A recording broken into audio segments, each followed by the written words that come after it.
talked and you let me talk away, but I got to respect that, which is a good show. I think in saying that, and this is not going to be very popular, especially with AJ or his team. And I'll give you an example. When Kell Brook, sorry, 1 second. Ooh, almost there. Well, somebody wants a jacket. It's all right. I'll get your jacket.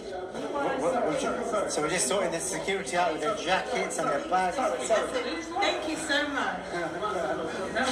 We'll keep that in, we'll keep it rolling. But yeah, you were saying not going to be a popular opinion? It's not going to be a popular thing, what I'm about to say. I'm quite sure there's going to be some backlash in a bit, but I'm going to be honest. You asked me a question. Now, when Kell Brook was training with Dominic Ingle, and Kell left Dominic, and he went and got all the coaches and the trainers, I always knew Kell was going to... I never expected Kell to win, because I think he was cutting corners. He didn't want to pay for the best to get the best. That worked for him. He and Dominic worked well together. Kell learned his lesson, especially when it came out to fight Amir Khan, and he did everything right, listened to the coach. That got the best out of him. I think AJ, that tells me, and I could be wrong, that if he's made that decision to have Ben Davis as his coach, and this, I'm not disrespecting what it sounds like I am, but what I'm saying is AJ has decided to stay at home and get Ben Davis to take him to this stage of his career. I think he's cutting corners.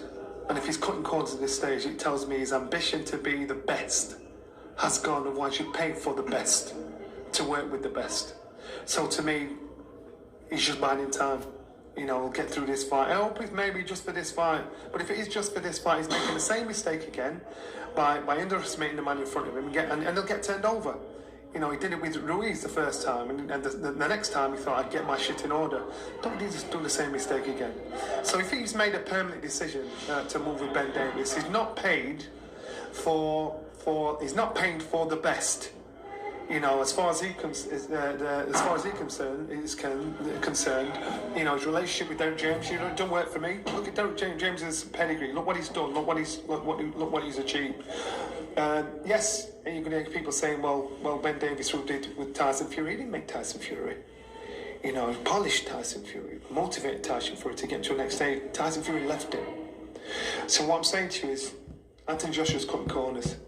And that's not a good sign for a man that wants to be a 3-time heavyweight champion of the world.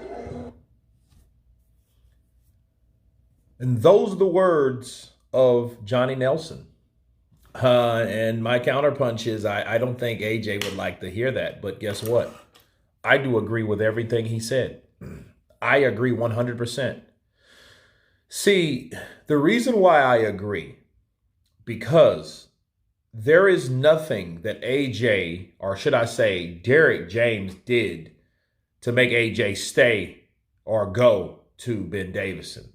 The only thing that I can think of is location. That's the only thing that I can think of. I just think AJ was just tired of coming to Texas and doing the Dallas thing. And based on, I don't know if this is true or not, but based on what we have already heard from Carl Froch early this morning, 12 o'clock my time, 6 a.m. you guys' time today, Carl Froch made a comment that Rob McCracken told him he does not like to do running. He doesn't like to do the leg work. He doesn't like to do heavy and hard sparring to get him in preparation for these fights. Now, if it was tasteful or not, I don't know. And at this point, I don't really give a shit. The question you ask yourself is it true? And what Johnny Nelson's saying is, well, hey, him going with Ben Davison, I think he's cutting corners. See, what we heard from AJ out of his own mouth is that this American trainer, or American trainers in general, train harder than British ones. Now, I know that was a bold statement, and it might seem convenient because he was getting trained by an American trainer at the time. But even if you are saying it to be convenient, is that true? So if he believed what he said, he had the blisters on his feet and all this shit, is saying, well, hey, if I didn't like it, I can go home. And then what you do after that fight, you went home and stayed home. What does that say about AJ? That conveys that maybe he is not as serious as he wants to be about this particular fight. And like Johnny Nelson said, I agree with, he's underestimating his opponent, or he may be underestimating his opponent by taking that shortcut. And AJ's at the stage, he can't afford to do that shit. He can't afford to do that. He can't afford to, hey, well, you know what? I'm going to get Ben Davison instead. And good point Johnny made. Well, look what happened with Tyson Fury. He left him.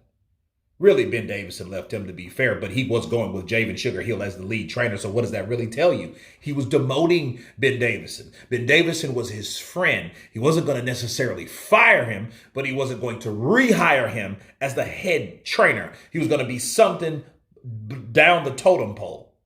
Okay, so what Johnny Nelson's saying, it's hard, but it's direct.